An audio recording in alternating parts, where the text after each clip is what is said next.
1650 छात्रों के एक स्कूल में लड़कों की संख्या का लड़कियों की संख्या से अनुपात 6:5 है।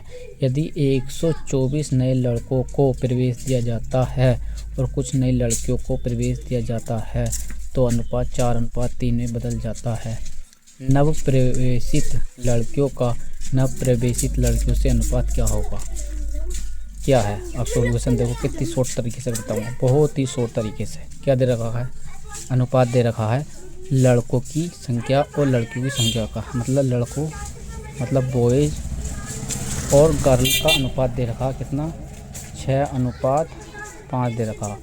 अब ये दे रखा है और इनकी संख्या दे रखी है। संख्या कितनी दे रखी है? 6 5 11 की वैल्यू कितनी दे रखी है? 165 गुना। मतलब अब इसको देखो शॉर्ट करो कैसे, कितने गुना हो जाएगा? 11 करना, 11 55 मतलब 150 गुना। और हमें क्या करना है? लड़कों को अलग करना है, बॉयज़ और गर्ल। कितनी हो गई?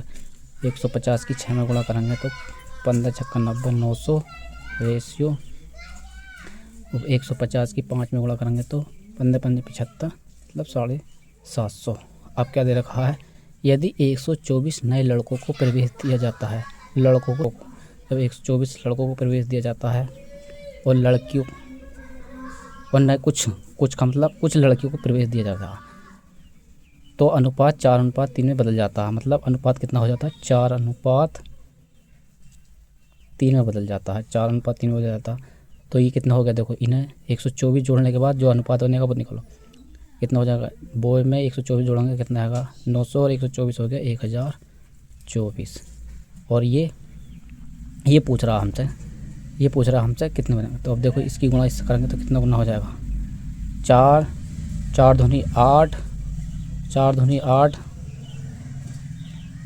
बचे 2, 4 5 20, 4 6 24 मतलब 256 गुना। ये भी 256 गुना होएगा। 256 गुना करेंगे इसको तो कितना हो जाएगा? 3 6 18 का 8 हासिल लगा 1, 3 5 15, 3 5 15 1 16 हासिल लेगा 1, 3 दूनी 4 1 7 मतलब 768 हो जाएंगे।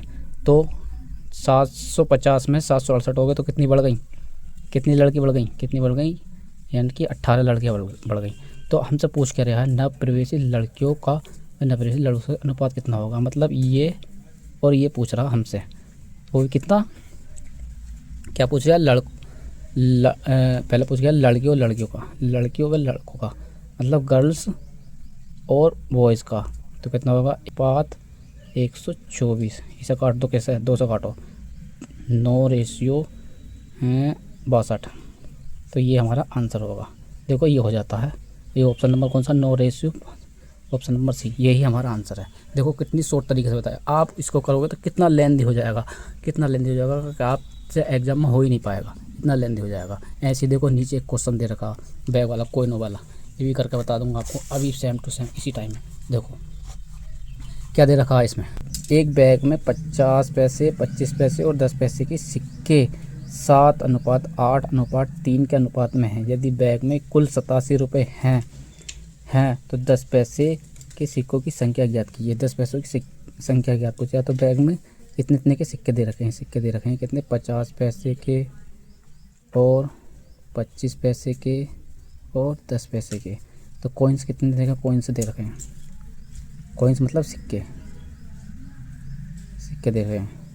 सिक्के का अनुपात कितना दे रखा? 7:8:3। और यदि बैग में कुल रुपए इतने दे रखे हैं, अब इनको हम रुपयों में बनाएंगे। देखो कैसे बनाएंगे। 50 पैसे के हैं, 50 पैसे, 25 पैसे और 10 पैसे। तो 7 की 50 में गुणा करेंगे कितने रुपये हो जाएंगे? ये 5 7 35 3.5 रुपये। 3.5 रुपये ये हो गए, प्लस 25 8 200 मतलब कितने रुपये हो गए? 2 रुपये हो गए। 10 पैसे ये हो गए, 10 पैसे की है 3 सिक्के तो कितने हो गए? 3 रुपये। अब इन तीनों को जोड़ लो, कितना हो जाएगा? 3 और 2 5 मतलब 3 2 5 रुपये 0.8 पैसे। ये इनकी वैल्यू दे रखी है। कितनी वैल्यू दे रखी है? देखो कितनी वैल्यू दे रखी है? 87 रुपये दे रखे हैं। पॉइंट से इधर को बढ़ा दिया। 29 दूनी 29 दूनी 58, 29 तिया 87, 30 गुना, मतलब इसके कितना हो गया 15 गुना। तो हमसे पूछ के रहा है 10 पैसों की सिक्के की संख्या, वो 15 गुना कर दो, कितना हो गया 15 × 45, यही हमारा आंसर है। देखो कितनी शॉर्ट फॉर्म में बताया।